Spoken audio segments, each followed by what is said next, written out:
Very quickly, though, I do want to mention that the stock futures kind of sinking on this news, now pretty much hitting their session lows of the morning. S&P futures down by about 0.5%. Dow futures lower as well, though you're not seeing as big of a reaction at this point in the bond markets. Let's get to John Ryding, who's the chief economist of R.D.Q Economics, also formerly the chief U.S. economist at Bear Stearns, and also worked as a senior economist at the Fed and a former economic advisor to the Bank of England. So not only here, but also overseas, seeing what's been going on.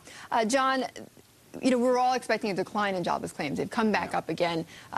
They can't seem to get past that 600,000 level. And I think that's a very important point, because we've been looking for the move down below 600,000 to give us a clearer signal that the recession's drawing to a close. And it's a little disappointing, though you've got to remember these numbers are volatile from week to week, to see that number creep up a little bit this week, especially the 4-week average. So maybe not as clear-cut a signal as some like ourselves have been hoping for in recent weeks, that we would break through that 600,000 Okay, well, level. then going forward then, John, I mean, what does this tell you about the shape of the recovery we may be in, whether or not the bottom is not quite here yet, or what? Well, I think it adds to the view that the most difficult part of the recovery is going to be creating jobs and bringing the jobless rate down. And we're looking for a relatively tepid recovery in the first year, and the unemployment rate creeping up towards 10%. And I don't think there's anything particularly controversial in that view, but we're not seeing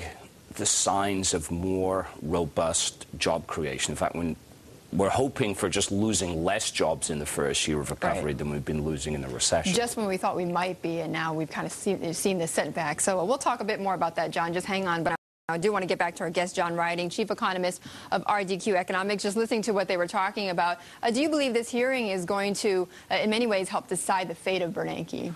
Well, first of all, it's the president who decides whether or not to reappoint the chairman. And but he has to listen to his populace, right? The endorsement has been less than stellar. He's doing a fine job, I believe, was the word that President Obama used. So, and he refused to, say, make news about his reappointment. Now, his term is up as Fed chairman in January, 4 years.